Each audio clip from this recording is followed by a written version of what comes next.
Hi everyone, it's Friday night. I started reading this letter at thesmokinggun.com. It's the plane crash suspect's diatribe, posting rages at IRS claims. I have had all I can stand. Well, Mr. Big Brother, IRS man, take my pound of flesh and SLE ... I thought I would read it. I thought it was worth reading somebody's suicide note. It's 7 pages. It's quite long, and I thought if I was going to read it, I might as well upload it. It says, if you're reading this, you're no doubt asking yourself, why did this have to happen? The simple truth is that, I should say he's the one who flew his plane into the IRS building. The simple truth is that it's complicated and has been coming for a long time. The writing process started many months ago, was intended to be therapy in the face of the looming realization that there isn't enough therapy in the world that can fix what is really broken. Needless to say, this rant could fill volumes with example after example if I would let it. I find the process of writing it frustrating, tedious, and probably pointless, especially given my gross inability to gracefully articulate my thoughts in light of the storm raging in my head. Exactly what is therapeutic about that I'm not sure. But desperate times call for desperate measures. We are all taught as children that without laws there would be no society, only anarchy. Sadly, starting at early ages, we in this country have been brainwashed to believe that. In return for our dedication and service, our government stands for justice for all. We are further brainwashed to believe that there is freedom in this place, and that we should be ready to lay our lives down for the noble principles represented by its founding fathers. Remember, one of these was no taxation without representation. Quote, I have spent the total years of my adulthood unlearning that crap from only a few years of my childhood. These days, anyone who really stands up for that principle is promptly labeled a crackpot, traitor, and worse. While very few working people would say they haven't had their fair share of taxes, as can I, in my lifetime, I can say with a great degree of certainty that there has never been a politician cast a vote on any matter with the likes of me or my interests in mind, nor, for that matter, are they the least bit interested in me or anything I have to say. Why is it that a handful of thugs and plunderers can commit unthinkable atrocities, and in the case of the GM executives for scores of years, and when it's time for their gravy train to crash under the weight of their gluttony and overwhelming stupidity, the force of the full federal government has no difficulty coming to their aid within days, if not hours?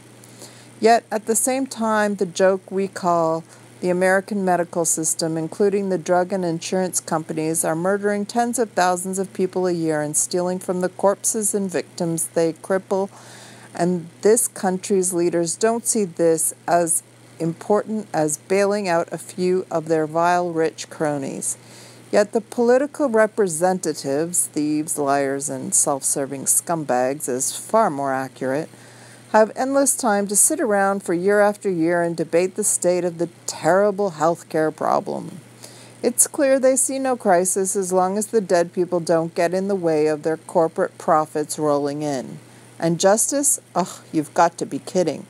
How can any rational individual explain that white elephant conundrum in the middle of our tax system, and indeed our entire legal system?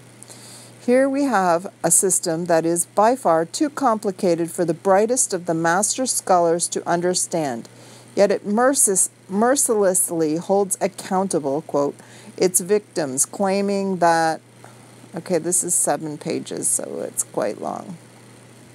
Page 2. That they're responsible for fully complying with laws not even the experts understand. The law, quote, requires a signature on the bottom of a tax filing, yet no one can say truthfully that they understand what they are signing. If that's not duress, then what is? If that is not the measure of a totalitarian regime, nothing is. How did I get here? My introduction to the real American nightmare starts back in the 80s. Unfortunately, after more than 16 years of school, somewhere along the line, I picked up the absurd, pompous notion that I could read and understand plain English. Some friends introduced me to a group of people who were having tax code readings and discussions. In particular, zeroed in on a section relating to the wonderful exemptions that make institutions like the vulgar, corrupt Catholic Church so incredibly wealthy. We carefully studied the law with the help of some of the best high-paid, experienced tax lawyers in the business, and then began to do exactly what the big boys were doing, except that we weren't stealing from our congregation or lying to the government about our massive profits in the name of God. We took a great deal of care to make it all visible, following all of the rules exactly the way the law said it was to be done. The intent of this exercise and our efforts was to bring about a much-needed reevaluation of the laws that allow the monsters of organized religion to make such a mockery of people who earn an honest living. However, this is where I learned that there are two interpretations for every law, one for the very rich and one for the rest of us. Oh, and the monsters are the very ones making and enforcing the laws. The Inquisition is still alive and well today in this country. Touché.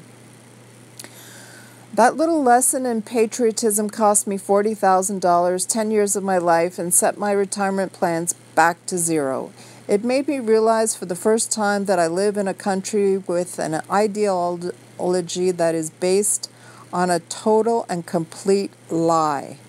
It also made me realize not only how naive I had been, but also the incredible stupidity of the American public, that they buy hook, line, and sinker the crap about their freedom, quote, and that they continue to do so with the eyes closed in the face of overwhelming evidence and all that keeps happening in front of them.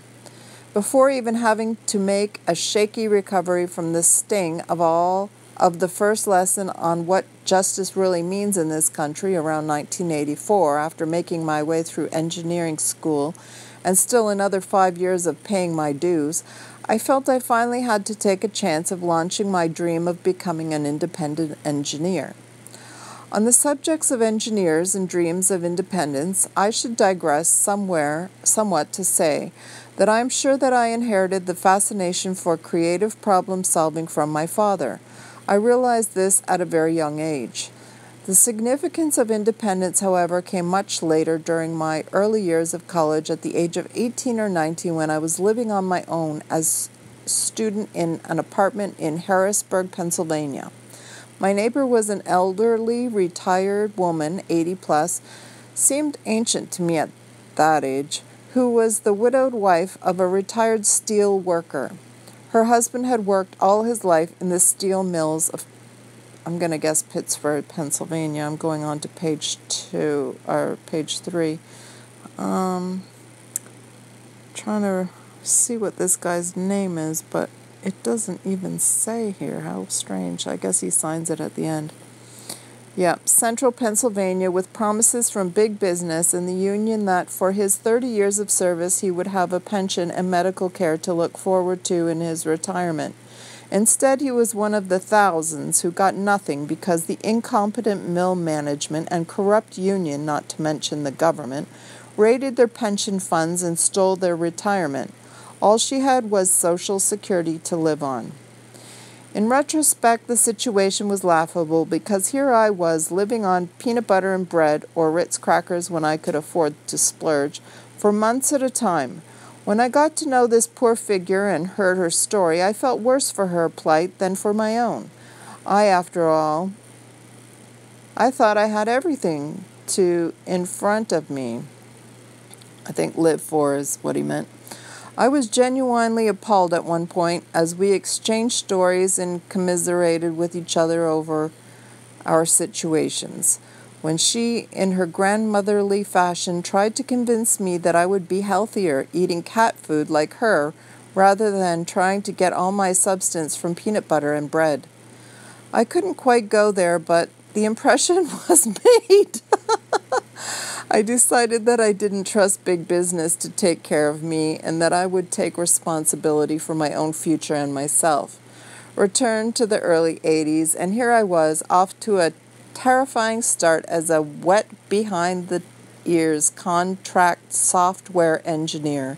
And 2 years later, thanks to the fine backroom midnight effort by the sleazy executives of Arthur Andersen, the very same folks who later brought us Enron and other such calamities, and an equally sleazy New York Senator, Patrick Moynihan, we saw the passage of 1986 Tax Reform Act with its Section 1706.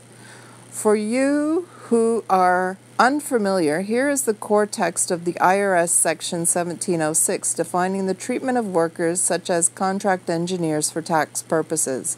Visit this link, whatever, blah, blah, blah, legalese. Treatment of certain technical personnel in general, exception, effective date 1986, blah, blah, blah. Another person is a client in the traditional job shop relationship. I'll probably put the link below so you can go and read all that junk by yourself. Page 4. Taxpayer is the recruiter, broker, agency, or job shop. Individual is the employee or worker is you. Admittedly, you need to read the treatment to understand what it is saying, but it's not very complicated. The bottom line is that they may as well have put my name right in the text of Section D. Moreover, they could only have been more blunt if they would have come out and directly declared me a criminal and non-citizen slave. 20 years later, I still can't believe my eyes. During 1987, I spent close to $5,000 of my pocket change, quote, and at least 1,000 hours of my time writing, printing, and mailing to any senator, congressman, governor, or slug that might listen. None did, and they universally treated me as if I was wasting their time. I spent countless hours on the LA freeways driving to meetings and any and all of the disorganized professional groups who were attempting to mount a campaign against this atrocity. This only to discover that our efforts were being easily derailed by a few moles from the brokers who were just beginning to enjoy the windfall from the new declaration of their, quote, freedom. Oh, and don't forget, for all of the time I was spending on this, I was losing income that I couldn't bill clients. After months of struggling, it had clearly gotten to be a futile exercise. The best we could get for all of our trouble is a pronouncement from an IRS mouthpiece that they weren't going to enforce that provision. Raid, harass engineers and scientists. This immediately proved to be a lie, and the mere existence of the regulation began to have its impact on my bottom line. This, of course, was the intended effect. Again, rewind my retirement plans back to zero and shift them to idle. If I had any sense, I clearly should have abandoned engineering and never looked back. Instead, I got busy working 100-hour work weeks. Then came the LA Depression of the early 90s. Our leaders decided that they didn't need all of those extra Air Force bases they had in Southern California, so they were closed, just like that. The result was economic devastation in the region that reviled the wildly publicized Texas S&L fiasco. However, because the government caused it, no one gave a blank, cuss word, about all of the young families who lost their homes or street after street of boarded-up houses abandoned to the wealthy loan companies who received government funds to shore up, quote, their windfall. Again, I lost my retirement. Years later, after weathering a divorce and the constant struggle trying to build some momentum with my business, I find myself once again beginning to finally pick up some speed. Then came the dot-com bust and the 911 nightmare. Our leaders decided that all aircraft were grounded for what seemed like an eternity. And long after that, special facilities like the San Francisco were on security alert for months. This made access to my customers prohibitively expensive. Ironically, after what they had done, the government came to the aid of the airlines with page 5. Billions of our tax dollars. As usual, they left me to rot and die while they bailed out their rich, incompetent cronies with my money. After these events, there went my business, but not quite yet, all of my retirement and savings. By this time, I'm thinking that it might be good for a change. Bye to California. I'll try Austin for a while. So I moved, only to find out that this is a place where, with a highly inflated sense of self-importance, and where damn little real engineering work is done. I've never experienced such a hard time finding work. The rates are 1/3 of what I was earning before the crash, because pay rates here are fixed by the 3 or 4 large companies in the area who are all in collusion to drive down prices and wages. And this happens because the Justice Department is all on the take and doesn't give a blank about serving anyone or anything but themselves and their rich buddies. The Justice Department. To survive, I was forced to cannibalize my savings in retirement, the last of which was a small IRA. This came in a year with mammoth expenses and not a single dollar of income. I filed no return that year, thinking that because I didn't have any income, there was no need. The sleazy government decided that they disagreed, but they didn't notify me in time for me to launch a legal objection, so when I attempted to get a protest filed with the court, I was told I was no longer entitled to due process because the time to file ran out. Bend over for another 10,000 helping of justice. So now we come to the present. After my experience with the CPA world following the business crash, I swore that I'd never enter another accountant's office again. But here I am with a new marriage and a boatload of undocumented income, not to mention an expensive new business asset, a piano, which I had no idea how to handle. After considerable thought, I decided that it would be irresponsible not to get professional help, a very big mistake. When we received the forms back, I was very optimistic that they were in order. I had taken all of the year's information to Bill Ross, and he came back with results very similar to what I was expecting, except that he had neglected to include the contents of Cheryl's unreported income, $12,000 worth of it. To make matters worse, Ross knew all along this was missing, and I didn't have a clue until he pointed it out in the middle of the audit. By that time, it had become brutally evident that he was representing himself and not me. This left me stuck in the middle of this disaster, trying to defend transactions that have no relationship to anything tax-related. At least the tax-related transactions were poorly documented. Things I never knew anything about, and things my wife had no clue would ever matter to anyone. The end result is, well, just look around. I remember reading about the stock market crash before the Great Depression and how there were wealthy bankers and businessmen jumping out of windows when they realized they screwed up and lost everything. Isn't it ironic how far we've come in 60 years in this country that they now know how to fix that little economic problem? They just steal from the middle class who doesn't have any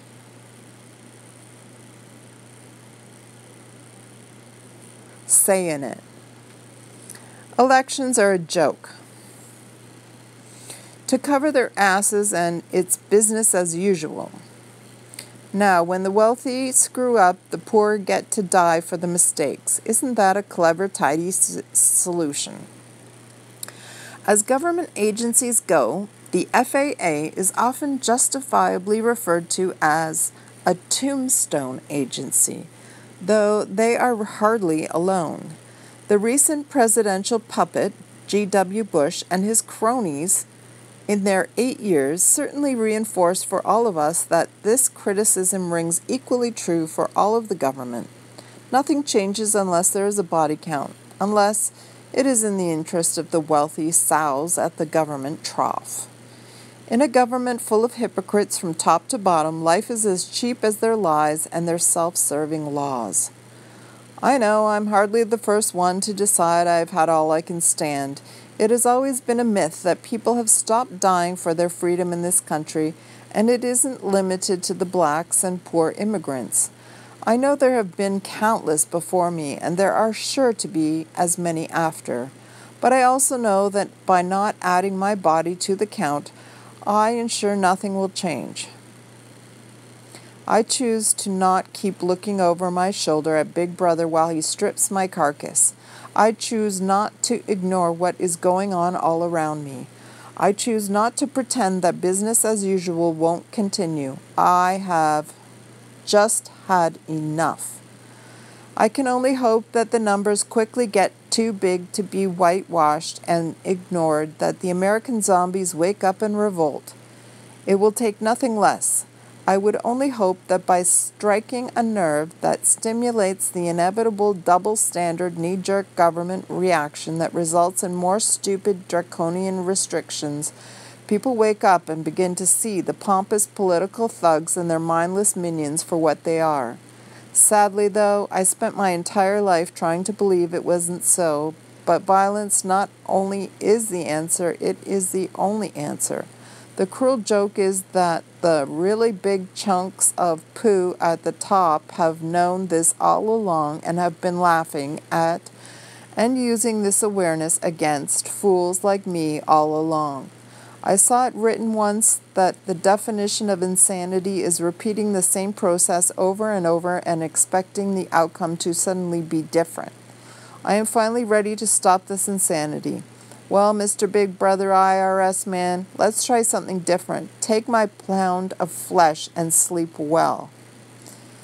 The Communist Creed, from each according to his ability, to each according to his need. The Capitalist Creed, from each according to his gullibility, to each according to his greed. Joe Stack, 1956 to 2010. And he wrote this on February the 18th, 2010, and his name was Joe Stack, and he had enough. And that just reminds me of what Cookie Kane said. She said that through her life she's had good friends that have had cancer and other terminal illnesses, and she has had friends that have lost children, and none of them would trade places with her. And the reason why is because she's been terrorized by the IRS, and her husband has been in prison for 14 years, and I think he's looking at another 6 at this point. Anyway, that's at thesmokinggun.com, and the article is called Plane Crash Suspects Diatribe. Thank you for listening. Have a nice evening. Good night.